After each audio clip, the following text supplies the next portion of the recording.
नमस्कार, स्वागत है आपका न्यूज़ 24 खबरों में। मैं दिनेश सिंह। अभी अभी खबर आ रही है कि उत्तर प्रदेश उपचुनाव में सीट को लेकर कांग्रेस पार्टी काफी नाराज चल रही है। फिलहाल उपचुनाव में 10 सीटें हैं, लेकिन 9 सीटों पर ही चुनाव होगा, क्योंकि एक सीट पर जो मिल्कीपुर की है वह भारतीय जनता पार्टी के ही एक उम्मीदवार ने कोर्ट में केस डाल रखा था, जिसकी वजह से चुनाव आयोग ने उसकी तिथि को अभी घोषित नहीं की है। हालांकि उन्होंने कोर्ट में अपना केस वापस कर लिया है, लेकिन अभी मिल्कीपुर सीट पर चुनाव आयोग ने कोई फैसला नहीं लिया है। यूपी में समाजवादी पार्टी और कांग्रेस के बीच उपचुनाव में सीटों को लेकर खड़ास अब बढ़ गई है। समाजवादी पार्टी ने कांग्रेस को सिर्फ 2 सीटें देने की घोषणा की है, जबकि कांग्रेस लगभग बराबरी का दर्जा चाहते हुए 5 सीटों पर अपना हक जता रही है।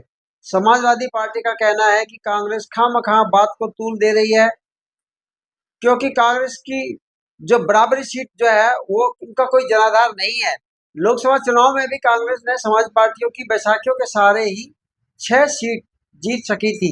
इधर कांग्रेस ने भी मन बना लिया है कि हरियाणा की तर्ज पर वह भी यूपी में नुकसान अपना तो करेगी ही, साथ में समाजवादी पार्टी का भी खेला कर सकती है। लेकिन कांग्रेस का आलाकमान शायद इस बातों को नजरअंदाज कर रहा है। लगता है हरियाणा की चोट पर कोई सबक नहीं सीखा है कांग्रेस ने। गौरतलब है कि कांग्रेस को 14 सीटों का नुकसान गठबंधन न होने की सूरत में हरियाणा में आम आदमी पार्टी की वजह से नुकसान हुआ था।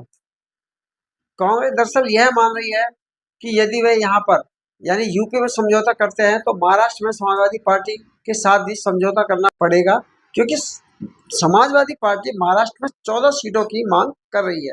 उस स्थिति में समझौता होगा तो नुकसान कांग्रेस का ही होगा, क्योंकि लोकसभा चुनाव में जो 2024 के अभी हुए हैं उसमें कांग्रेस सबसे बेहतरीन प्रदर्शन करके सबसे ज्यादा 13 लोकसभा सीटें जीती थी। इसी के मद्देनजर यदि यूपी में मोलभाव नहीं हुआ तो वह उस स्थिति में यह खटाई में पड़ सकती है, जो कि कांग्रेस को महाराष्ट्र के लिए काफी मुफीद लग रहा है।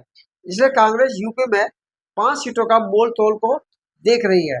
बहरहाल समाजवादी पार्टी और कांग्रेस के बीच समझौता न होने की सूरत में दोनों ही पार्टी को काफी नुकसान उठाना पड़ सकता है, ऐसा राजनीतिक विश्लेषक पंडितों का भी मानना है।